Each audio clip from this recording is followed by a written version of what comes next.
আসসালামু আলাইকুম স্যার। ওয়ালাইকুম আসসালাম। যাই হোক, সর্বশেষ আমরা আমাদের একজন স্টুডেন্টের কথা শুনলাম। স্যার একজন তখন একটু সমস্যা হচ্ছিল স্যার, আনমিউট করতে পারতেছিলাম না। আচ্ছা ভাই, এখন কি শোনা যাইতেছে মিউট বলেন তো? করতে পারতেছিলাম না স্যার। আচ্ছা, এখন কি আমার জি, কথা শোনা শোনা যায় যাচ্ছে। স্পষ্ট?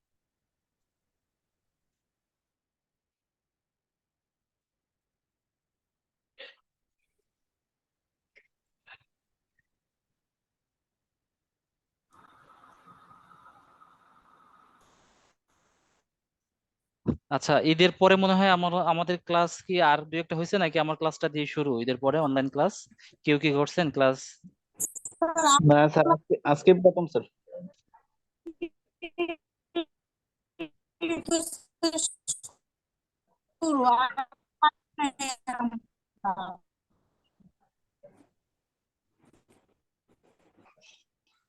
আচ্ছা,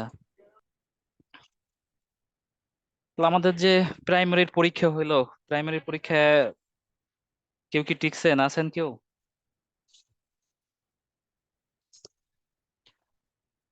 আচ্ছা, আমাদের প্রাইমারিতে কেউ টিকেন নাই? না টিকার মতো কেউ এখানে নাই? যারা টিকছে কেউ নাই?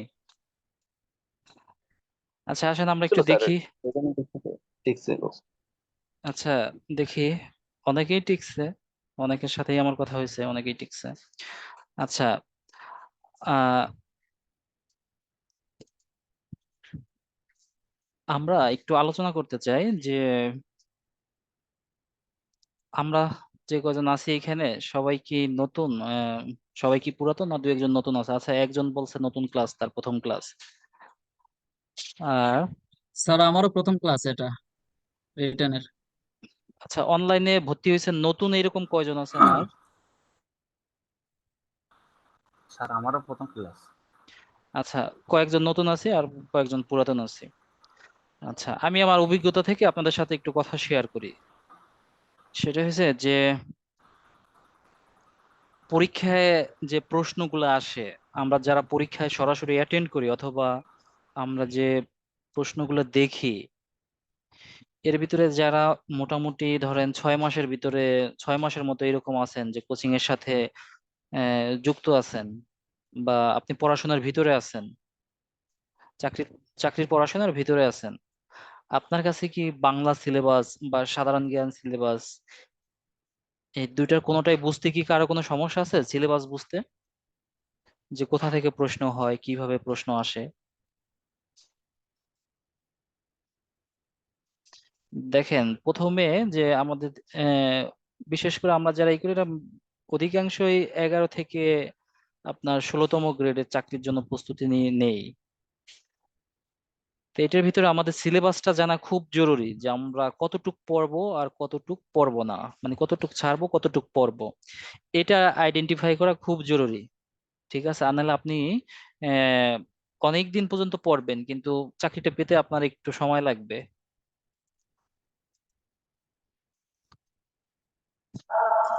আচ্ছা দেখেন তো। স্যার আমি তো সিলেবাস সম্পর্কে জানি না, আচ্ছা দেখেন, বললে ভালো হয়।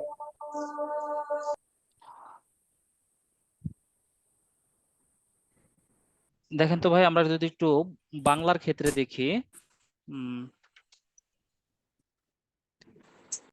বাংলাতে আমাদের প্রথমে ধরেন আমরা ধরি সমাস। সমাস, তারপরে আমাদের আসে কি? কারক। সমাস, কারক, সন্ধি,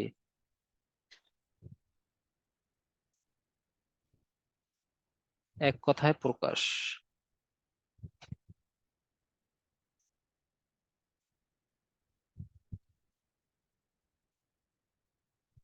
বাগধারা।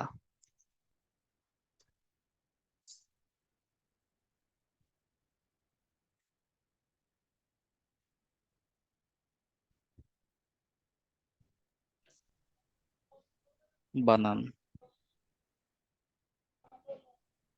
বিপরীত শব্দ। আপনি 70% নাম্বার এখান থেকেই আসে। কোনো কোনো পরীক্ষায় আপনি 100%ই আসে, ঠিক আছে? কোনো কোনো পরীক্ষায় আপনি 100%। কয়টা আইটেম আছে? 6টা আইটেম আছে।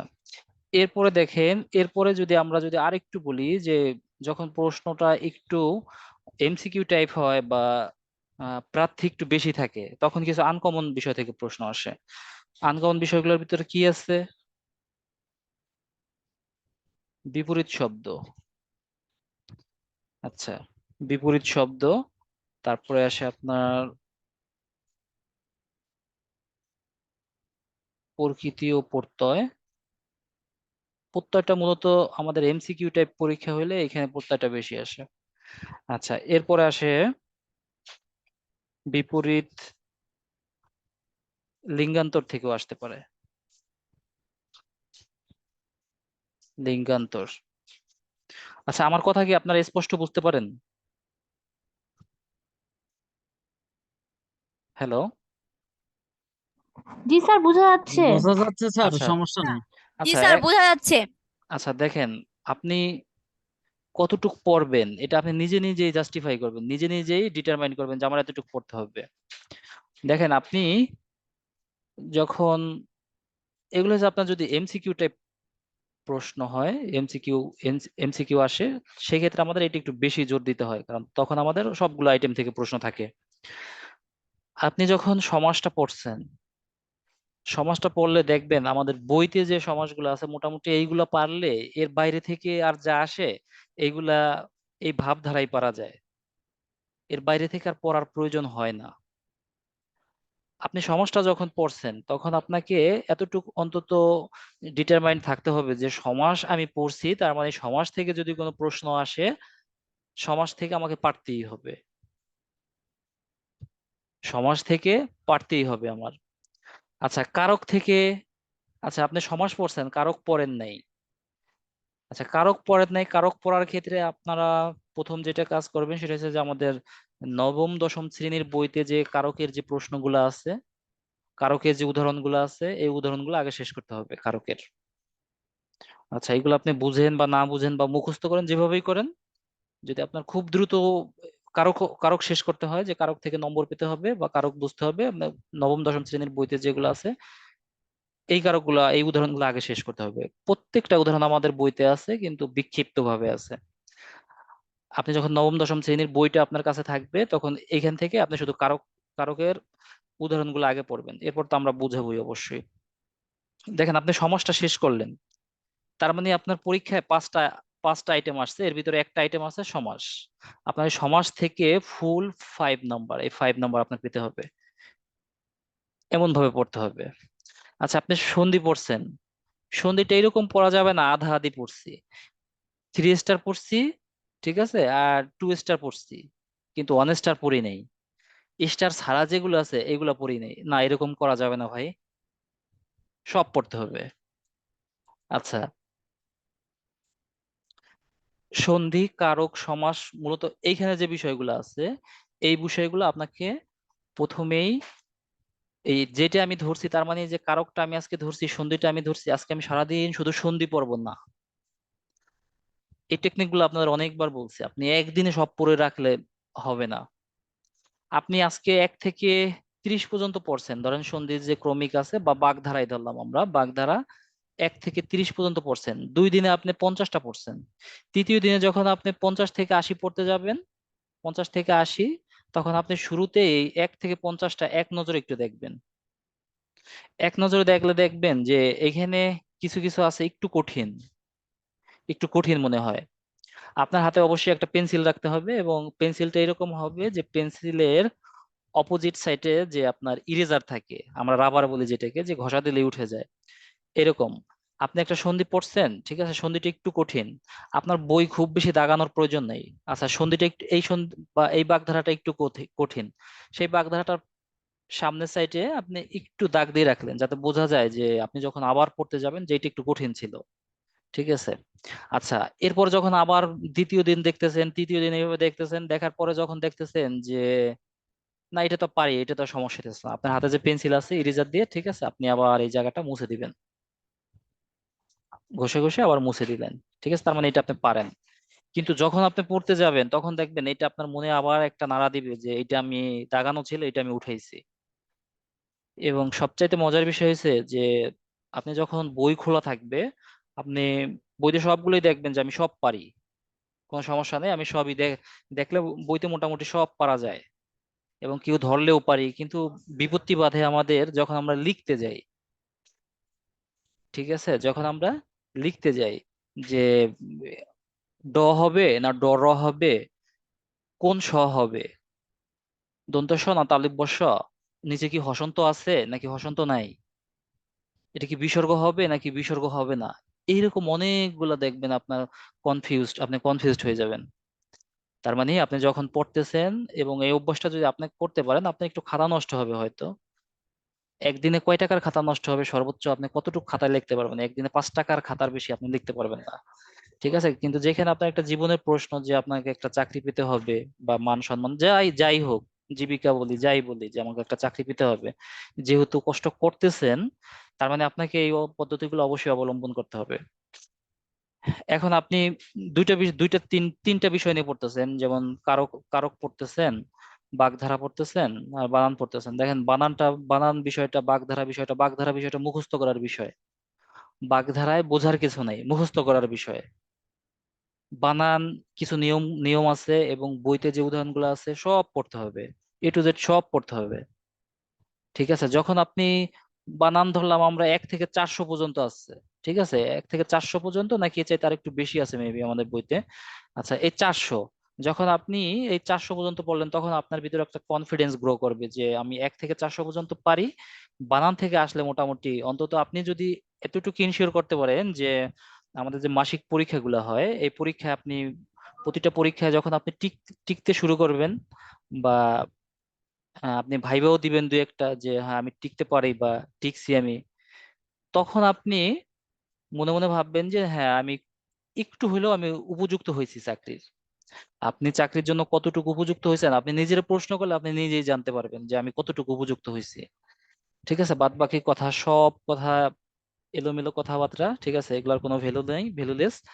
আপনার মনেই আপনাকে সাড়া দেবে যে আপনার চাকরিটা কখন হবে। ঠিক আছে, আপনি প্রপারলি যোগ্যতা অর্জন না করে আপনার চাকরি হবে না। ঠিক আছে, এটা বললাম আমরা একটা বাংলা পড়ার নিয়ম। আচ্ছা, বাংলা আমরা যাই পড়ি, দেখেন আমি যখন আপনাদের পড়ানো শুরু করি, আমি চেষ্টা করি আপনাদের A to Z সব পড়ানোর। দেখেন, এই সন্ধি যখন আমি পড়াই, সন্ধিটা কি আমাদের সর্বশেষ শেষ হয়েছিল কিনা আমি জানি না, সব পড়াই আমরা, সন্ধি A to Z সব পড়াই। কিন্তু আমরা যখন ওই 1 থেকে 300 ধরেন আমরা 20টা করে দেই, যখন আমরা ওই এই শেষ, ধরেন আমরা 380-তে গেলাম, 380 থেকে 420, তখন আপনারা নিজেরাই ভুলে যান যে ওই 1 থেকে, এটা যে ওই ক্রমানুসারে চলতেছে, প্রথম যে 1 থেকে 20 এইভাবে 380 থেকে 400 পর্যন্ত আসছে, এটা আপনারাই ভুলে যান। ঠিক আছে, কিন্তু আমার ঠিকই মনে থাকে যে আমি এইভাবে পড়াইতেছি। অতএব আপনার কোনো একটা টপিকস বা কোনো একটা উদাহরণ আপনার ইগনোর করা যাবে না, সব পড়তে হবে। বর্তমানে যে প্রতিযোগিতা, আজ থেকে 2 বছর আগে 3 বছর আগেও এরকম প্রতিযোগিতা ছিল না। আচ্ছা, এরকম প্রতিযোগিতা হওয়ার মূল কারণ কি বলেন তো? যে বর্তমান প্রতিযোগিতা, এত পরিমাণ প্রতিযোগিতা বাড়ার কারণ কি? দেখেন, আমাদের মাঝে যে একটা সময় গেছে, করোনাকালীন যে সময়টা গেছে, আহ এই সময়ের যে আমাদের স্টাডি গ্যাপ ছিল, স্টাডি গ্যাপটা মোটামুটি গভর্নমেন্ট মেক আপ করছে। ঠিক আছে, কিন্তু তখন যাদের বয়সটা চলে গেছে, তাদের হয়তো বয়স আবার কিছু ছাড় দিচ্ছে। কিন্তু এই লোকগুলা যদি করোনা না হইতো, তখন এই লোকগুলা চলে যাইতো, চাকরিতে চলে যাইতো। নতুনরা এখন শুধু নতুনরাই ফাইট করতো, তাই না? অন্তত 2টা ব্যাচ বা 2টা ইয়ার। কিন্তু এখন দেখেন অনেক ফাইট। ঠিক আছে, অনেকের সাথে ফাইট করতে হয়। অতএব আপনি কোথা থেকে প্রশ্ন আসবে, কিভাবে প্রশ্ন আসবে, গতানুগতিক নিয়মে পড়লে আপনি যদি মনে করেন যে আপনি কারক পড়ছেন বা সমাস পড়ছেন, যেখানে 3 স্টার গুলো আছে, উদাহরণগুলো 3 স্টার গুলোই পড়ছেন, 3 স্টার গুলো ভাই সবাই পড়ে, 3 স্টার গুলো সবাই পড়ে। ঠিক আছে, 1 স্টার স্টার ছাড়া গুলো সবাই একটু কম পড়ে, কারণ সবাই মনে ভাবে এগুলোর গুরুত্ব একটু কম। আর আপনাকে এক্সট্রা ইফোর্ট দিতে হবে। দেখেন, আপনি ওই যারা ফজরের নামাজ পড়ে, এখন তো মোটামুটি ভোর 5টায় উঠলেই ফজরের নামাজ পড়া মুশকিল হয়ে যায়। যারা ফজরের নামাজ পড়ে, এদের দিনটা অনেক বড় হয়ে যায়। ঠিক আছে, অথবা যারা খুব ভোরে উঠতে পারে, এদের দিনটা অনেক অনেক বড় হয়ে যায়। আপনি অন অ্যাভারেজ 12টা পর্যন্ত, ম্যাক্সিমাম মানুষ রাত 12টা পর্যন্ত জাগে, 12টা পর্যন্ত পড়ে, ঠিক আছে। কিন্তু আপনি যদি 12টা পর্যন্ত পড়েন, এদিকে যদি আপনি 5টায় ওঠেন, অথবা আপনি যদি এদিকে 12টা পর্যন্ত পড়েন, এখানে আপনি 4:30টায় ওঠেন, আপনি প্রতিদিন 30 মিনিট, তার মানে প্রতিদিন 30 মিনিট 30 দিন, ঠিক আছে, অনেক ঘন্টা, অনেক ঘন্টা, ঠিক আছে। 15 ঘন্টা আপনি, 15 ঘন্টা দেখা যায় যে আপনি 2 দিন 3 দিনও সময় দেন না, কিন্তু এই একটু একটু করে আপনার অ্যাকাউন্টে জমা হইতে থাকে, ঠিক আছে। আচ্ছা, আমরা অনেক কথা বললাম, এটা গেল বাংলার বিষয়। যদি আমাদের এমসিকিউ টাইপ প্রশ্ন হয়, প্রথমে আপনাদের মূল টার্গেট থাকবে যে আমরা যে এইখানে যে ছকগুলো দিচ্ছি, ঠিক আছে, এইখান থেকে প্রথমে আমরা এইখান থেকে এইগুলো আগে শেষ করব, ঠিক আছে। এটা আমি আপনাদের পড়াই বা না পড়াই, এটা আপনারা নিজ থেকেও পড়বেন, ঠিক আছে। এবং আমি যে পড়াগুলো দিই, অবশ্যই ক্লাসে পড়াগুলো দেওয়ার চেষ্টা করবেন, কারণ আমি পড়াগুলো, আপনারা জানেন যে আমি পড়াগুলো মুখে মুখে ধরি, ঠিক আছে। পরীক্ষা নেই বা না নেই, মুখে মুখে পড়া ধরি। আবার দেখেন আরেকটা বিষয়, দেখেন যে এমসিকিউ টাইপ প্রশ্ন হলে আপনারা কি এটা জানেন যে কখন এমসিকিউ টাইপ পরীক্ষা হয় আর কখন রিটেন পরীক্ষা হয়? আচ্ছা, এটা একটা কমন আচ্ছা, একটা বিষয় আছে। দেখেন, যদি আমাদের সময়টা যদি থাকে 1 ঘন্টা 30 মিনিট, ঠিক আছে, 1 ঘন্টা 30 মিনিট,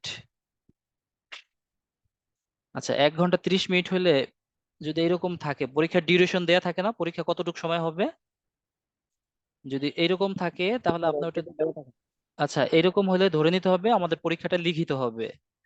আর যদি সময় দেয়া থাকে শুধু 1 ঘন্টা, এই পরীক্ষাটা লিখিত হইতে পারে, তবে অধিকাংশ ক্ষেত্রেই এমসিকিউ হয়। যদি 1 ঘন্টা থাকে তাহলে এমসিকিউ হয়। আচ্ছা, এটা তো অবশ্যই সবাই জানেন যে আপনাদের অ্যাডমিট কার্ডের সময়টা উল্লেখ থাকে। আবার কিছু কিছু পরীক্ষা আছে যে এরকম, হয়তো আমরা 2-1টা পরীক্ষা দিয়েছি, খুব বেশি পরীক্ষা দেই নেই, যে 1 ঘন্টা 20 মিনিট বা 1 ঘন্টা 30 মিনিট এটার ভিতরে রিটেনও নেয়, আবার এমসিকিউ নেয়। এগুলো খুব কম বর্তমানে, কারণ এগুলা খরচের একটা বিষয় আছে তো, এগুলো খুব কম বর্তমানে। আছে মাঝে মধ্যে 2-1টা এরকম হয়ে যায়, ঠিক আছে। টেকনিক্যাল পোস্ট গুলো বিশেষ করে বেশি হয়। যে আপনি তাহলে গতানুগতিক যেটা যেটা অধিকাংশ ক্ষেত্রেই ঘটে, সেটা হচ্ছে যে 1 ঘন্টা 30 মিনিট সময় থাকলে সেই পরীক্ষাটা লিখিত হয়। তখন আপনি এই বিষয়গুলো নেবেন, ঠিক আছে। এই বিষয়গুলো নেবেন যখন আপনি অনেক বেশি ভালো পারবেন, এখান থেকে 90% আপনার সিলেবাস কভার হয়ে যাবে, তখন আপনি এখান থেকে একটু একটু দেখবেন, ঠিক আছে। কারণ লিখিতের ভিতরে এখান থেকেও দিয়ে দিল, এটা তো আর কোনো বাধা নিষেধ নাই, কোনো নীতি নাই যে এখান থেকে দেয়া যাবে না, তাই না? আচ্ছা, এমসিকিউ হলে আপনি এই এইখান থেকেও পড়বেন, প্লাস এই এমসিকিউ দুইটাই পড়বেন। আর যদি আহ, লিখিত হয়, তাহলে আপনি লিখিত হলে যে এখানে যে যে 6টা টপিকস আছে, এই 6টা টপিকস থেকে আগে পড়বেন।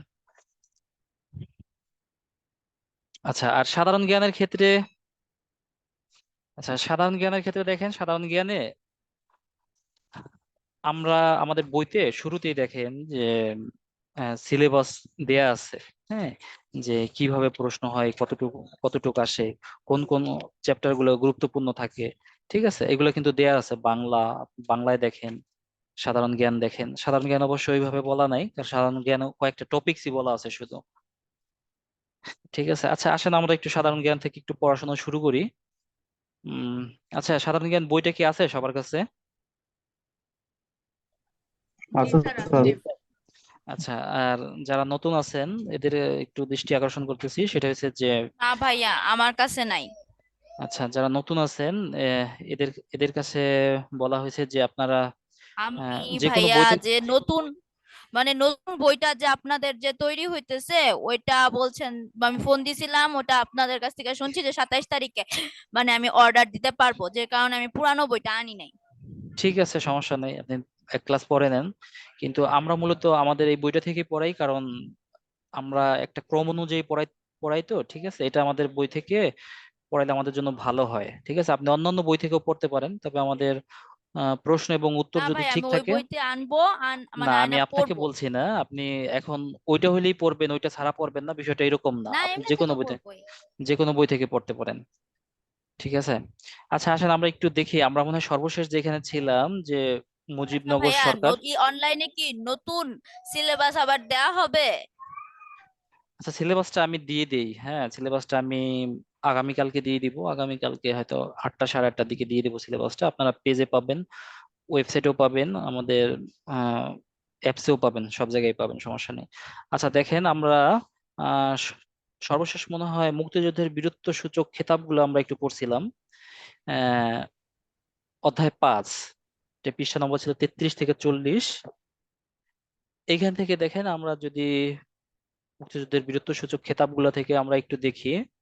আহ আচ্ছা, আসেন আমরা একটু পেজ বের করি 33 পৃষ্ঠায়।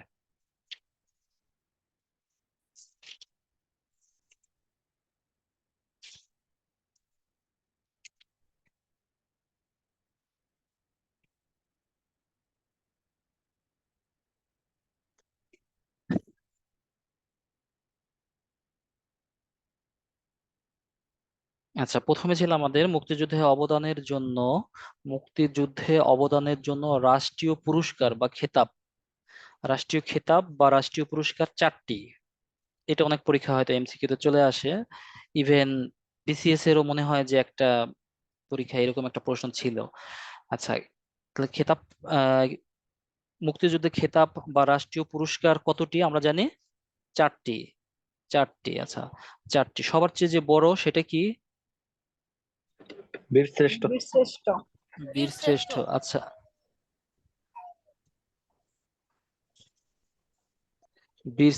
বীরশ্রেষ্ঠ কতজন? 7 জন। 7 জন। 7 জন, আচ্ছা। বীরশ্রেষ্ঠ, বীরশ্রেষ্ঠর পরে কি আছে? বীরুত্তম। বীরুত্তম। বীরুত্তম, আচ্ছা। এরপরে বীর বিক্রম।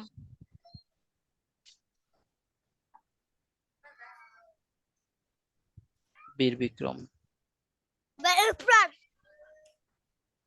বীর বিক্রম সর্বশেষ। বীর প্রতীক। বীর প্রতীক।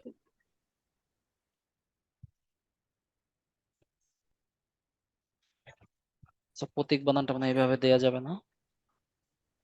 বীর প্রতীক। আচ্ছা আচ্ছা, দেখেন বীর শ্রেষ্ঠ যে 7 জন আছে, বীর শ্রেষ্ঠ 7 জনের নাম কি আমাদের মনে আছে? জি স্যার।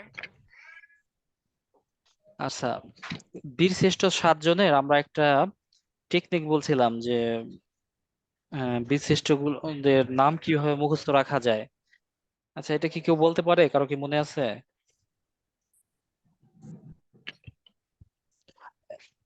এই বীর শ্রেষ্ঠদের নাম আমরা কিভাবে কিভাবে মুখস্থ রাখতে পারি, কিভাবে বলতে পারি বীর শ্রেষ্ঠদের নাম? আচ্ছা, আমরা বলছিলাম যে আমরা এইভাবে মুখস্থ রাখছিলাম যে সেনা আচ্ছা, সেনাবাহিনী থেকে কয়জন ছিল?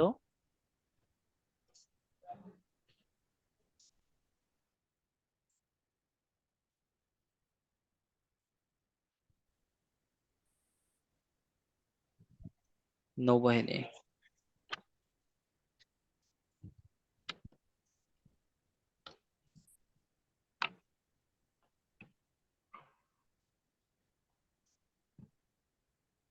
সেনাবাহিনী থেকে কয়জন ছিল বলেন? সিপাহী ছিল 2 জন। সিপাহী হামিদুর রহমান। আচ্ছা, সিপাহী ছিল 2 জন আর একজন ছিল captain. Captain. Captain Mohiuddin Jahangir. আচ্ছা, বিমান বাহিনী থেকে কয়জন ছিল? একজন ছিল মতিউর রহমান। একজন। নৌবাহিনী থেকে? একজন। স্কোয়াড্রন লিডার রুহুল আমিন ছিল আচ্ছা, একজন। ইপিআর। আচ্ছা, ইপিআর এর ফুল মিনিং কি? ইপিআর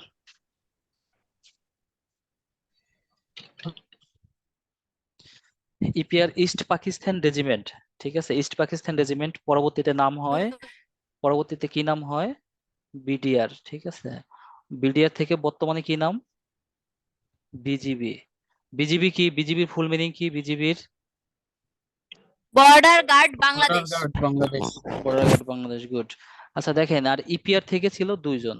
হ্যাঁ, ইপিআর থেকে যে 2 জন ছিল তাদের নাম কি ছিল? ইপিআর এর যে পদবি ছিল, ইপিআর এর কি পদবি ছিল?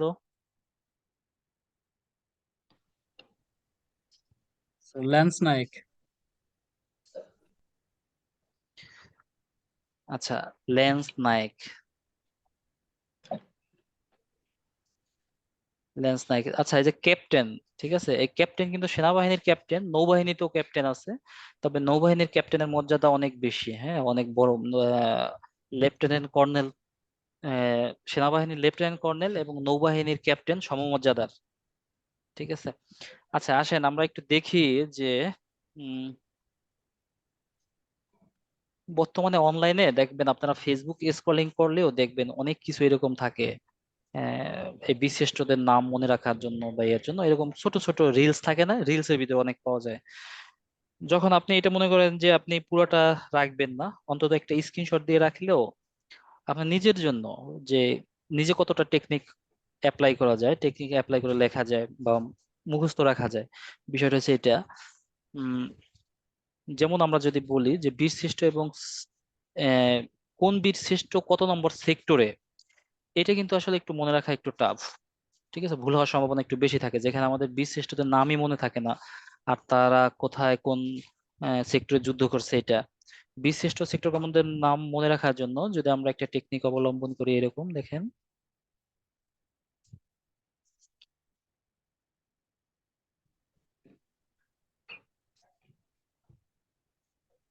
সাত হাজার মোম আম। আচ্ছা 7,000 মোম এটা যদি আমরা বলি যে 4 7 4 7 10, 4 7 10 থেকে 2018 তারিখে। আচ্ছা আমরা দেখেন, আমরা আজকে যে ডেটটা, এই ডেটটা আমরা কিভাবে লিখি, আমরা তো এরকম লিখি তাই না, 21/04/24, অথবা আমরা যদি এরকম লিখি 21/4/24, তাহলে কি আজকের ডেটের পরে কি আমরা এরকম তারিখ লিখতে পারি না? আজকের ডেটের জন্য কি এরকম লেখা যায়?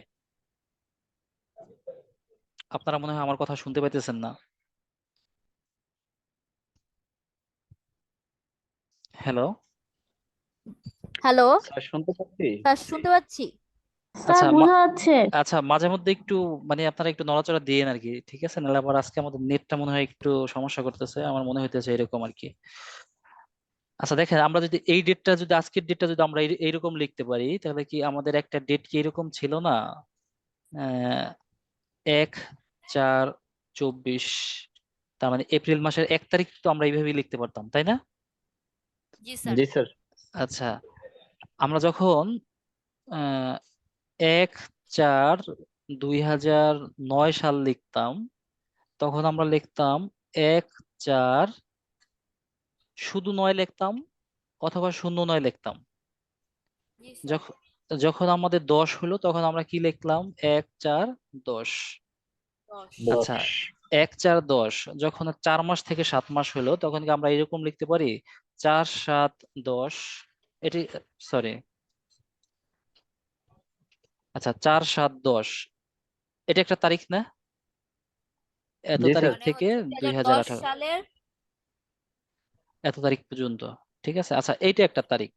আচ্ছা 7,000 মোম আন বা মোম আনো কত তারিখে, 4/7/2010 থেকে 2018 সাল পর্যন্ত, মানে এত তারিখ থেকে এত তারিখের ভিতরে কতগুলো মোম আনতে হবে, 7,000 মোট। 7,000।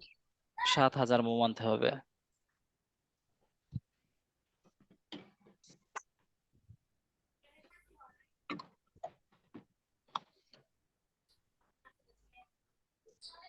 আচ্ছা দেখেন, আমরা 7,000 মোম, সাত, এখানে হচ্ছে 7 জন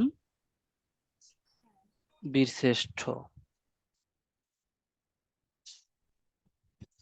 আচ্ছা যদি একটা প্রশ্ন আসে যে বাংলাদেশের, আচ্ছা বাংলাদেশের রাজধানী কোথায়, অথবা যদি এরকম প্রশ্ন আসে যে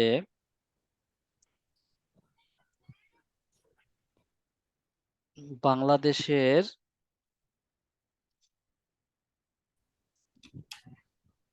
জাতীয় ফল কোনটি। আচ্ছা এই যে দুটো প্রশ্ন, দেখেন প্রশ্ন দুটো খুব সহজ, খুব ইজি তাই না, কিন্তু এই প্রশ্ন দুটো আসলে বিসিএস এ আসছে। এইগুলোকে আপনারা বিশ্বাস করেন যে বিসিএস এ আসছে কিনা, এরকম জি দুটো স্যার, প্রশ্ন? বিশ্বাস করি। আচ্ছা জি স্যার, বিসিএস বিশ্বাস করি। আচ্ছা তাহলে কি এইটা আসতে পারে না যে বাংলাদেশের বীর শ্রেষ্ঠ কতজন? অন্তত এই দুইটা প্রশ্ন চাইতে তো এটা একটু কঠিন, তাই না? জি স্যার। এইখানে আমরা যেটা বলছি এইটা চাইতে তো অন্তত এটা একটু কঠিন। আচ্ছা তাহলে 7,000 মোম আনতে বলছে, আমাদের 7,000-এর সাথে বুঝাইতেছে আমাদের 7 জন বীর শ্রেষ্ঠ। ঠিক আছে। জি স্যার।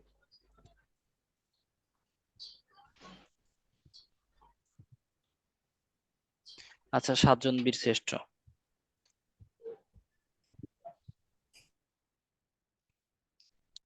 যদি আমরা হাত হা থেকে লিখি, হা থেকে আমরা কি লিখতে পারি? হামিদুর রহমান। হামিদুর। আমরা সংক্ষেপে একটু লিখি, বীর শ্রেষ্ঠ হামিদুর রহমান। আচ্ছা এরপরে যদি আমরা জয়কার থেকে লিখি, ক্যাপ্টেন মহিউদ্দিন জাহাঙ্গীর। জাহাঙ্গীর। ক্যাপ্টেন মহিউদ্দিন জাহাঙ্গীর। আচ্ছা জাহাঙ্গীর। আর যদি র থেকে লিখি, রুহুল আমিন। রুহুল আমিন।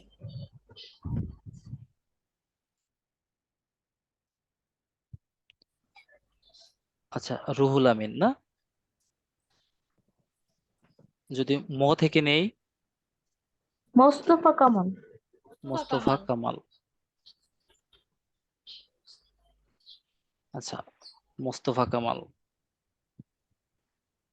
আর এই ম থেকে যদি নেই, মহিউদ্দিন। না, হ্যাঁ। স্যার আচ্ছা। মতিউর রহমান। ঠিক আছে। আচ্ছা সরেয়া থেকে যদি আমরা নেই, আব্দুর রব স্যার। আব্দুর আব্দুর রউফ। আব্দুর রউফ। আচ্ছা আর ন থেকে কে বাকি আছে সর্বশেষ? মোহাম্মদ শেখ। নূর নূর মোহাম্মদ শেখ। মোহাম্মদ শেখ। আচ্ছা নূর মোহাম্মদ শেখ। আচ্ছা দেখেন এখন আমরা এই যে 4/7/10/2018, আমরা যদি এটাকে যদি নিয়ে আসি যে কে কোথায় যুদ্ধ করছে, যদি আমরা এটাকে আনি যে 4-এ যদি আমরা নিয়ে আসি হামিদুর রহমান, তারপরে 7-এ জাহাঙ্গীর,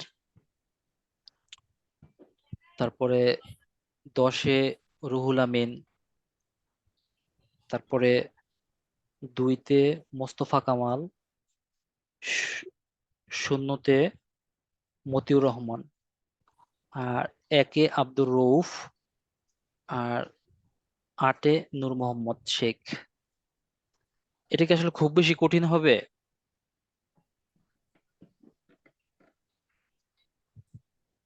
এখন এটা একটু আপনাদের একটু সাজাই লিখতে হবে। ঠিক শূন্য আছে। দিয়ে কোন সেক্টর?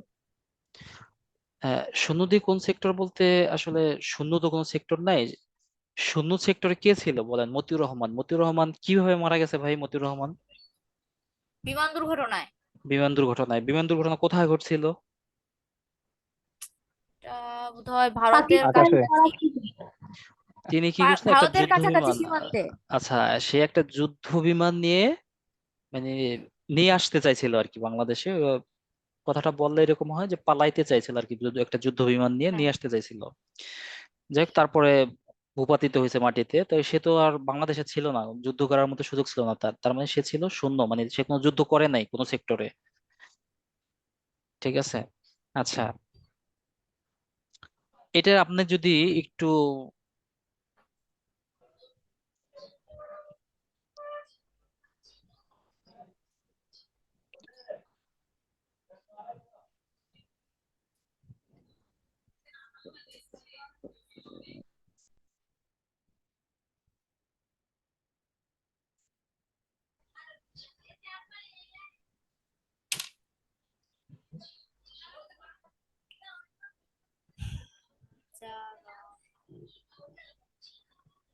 ঠিক আছে প্রত্যেকের নাম লেখেন, সবগুলোর পরে প্রত্যেকের নাম লেখেন। ঠিক আছে নাম লেখার পরে এরপর আপনি কত ছিল আমাদের? 4/7/10 থেকে 2018 তারিখ, তাই তো?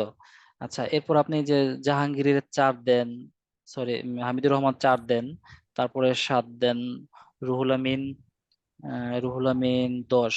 আচ্ছা 10। তারপরে মোস্তফা কামাল ছিল 2, মতিউর রহমান ছিল 0, তারপর আব্দুর রউফ। আচ্ছা আব্দুর রউফ ছিল 1, আর নূর মোহাম্মদ শেখ ছিল 8।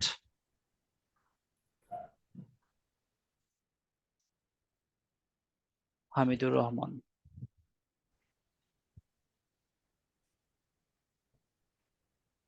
আচ্ছা, আমি একটু সংক্ষেপে লিখে দিচ্ছি, ঠিক আছে? এভাবে লেখা ঠিক না, আপনারা একটু ভালোভাবে তবে অবশ্যই তারা যে পদবিতে ছিল তাদের পদবীর নাম উল্লেখ করতে হবে। এবং এটা শুধু আপনার পরীক্ষার জন্য না ভাই, এটা আপনার ভাইবার জন্য খুব গুরুত্বপূর্ণ। ঠিক আছে, আপনি যে কোনো ভাইবার জন্য খুব গুরুত্বপূর্ণ, কারণ আপনি তো জানেন না যে ভাইবায় কোথা থেকে প্রশ্ন হবে।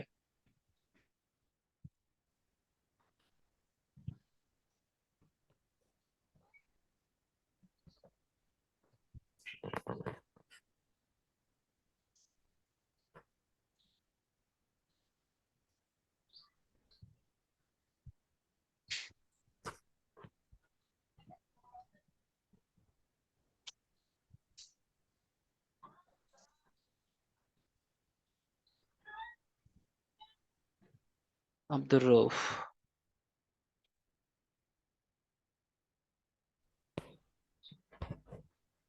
নূর মোহাম্মদ শেখ। দেখেন, কথার পিছে কথা আসে, ঠিক আছে? আমরা কোথায় ছিলাম, কোনখান থেকে আমরা কিভাবে গেলাম। আচ্ছা, আপনারা এটা একটু তুলে নিন, যাদের তুলতে সমস্যা একটু স্ক্রিনশট নিন। আচ্ছা দেখেন, এর পরের পৃষ্ঠায় আসেন, 34 পৃষ্ঠায় নতুন প্রবর্তিত বীরত্বসূচক পুরস্কার। আচ্ছা, এইগুলা খুব বেশি জরুরি না। মুক্তিযুদ্ধে খেতাবপ্রাপ্ত বিদেশি বা আদিবাসী নাগরিক। আচ্ছা, আদিবাসী নাগরিক কে ছিল? আদিবাসী নাগরিক ইউকে চিং মারমা। এই নামটা অনেক আসে, ঠিক আছে? ইউকে চিং মারমা। আর আর বিদেশি ছিল উইলিয়াম এস ওডারল্যান্ড। উইলিয়াম, ওরারল্যান্ড। তিনি নেদারল্যান্ডের বংশোদ্ভূত অস্ট্রেলিয়ান নাগরিক ছিলেন। জন্ম ছিল নেদারল্যান্ডে, কিন্তু তিনি নাগরিকত্ব ছিল কিসের? অস্ট্রেলিয়ার। আচ্ছা, এই তিনটা বিষয় শুধু, যে উইলিয়াম এস ওডারল্যান্ড কোন দেশের ছিল?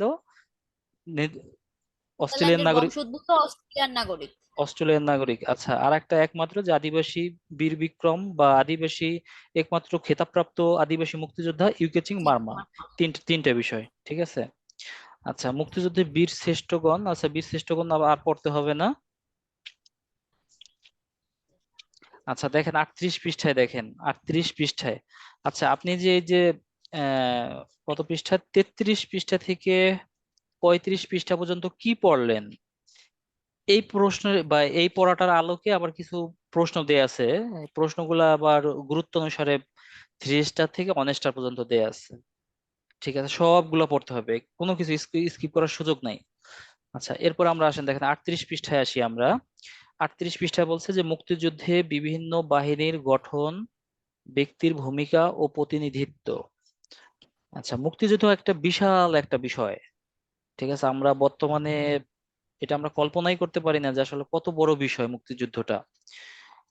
একক ব্যক্তি, অঞ্চল ভিত্তিক ব্যক্তিবর্গ, অনেকের সহযোগিতা, সম্মিলিত প্রয়াসে আমাদের মুক্তিযুদ্ধটা সফল হয়েছিল, ঠিক আছে? আচ্ছা, আসেন আমরা দেখি যে মুক্তি ফৌজ গঠন করা হয় কত তারিখে? মুক্তি ফৌজ গঠন করা হয় 4 এপ্রিল 1971 সালে। আচ্ছা,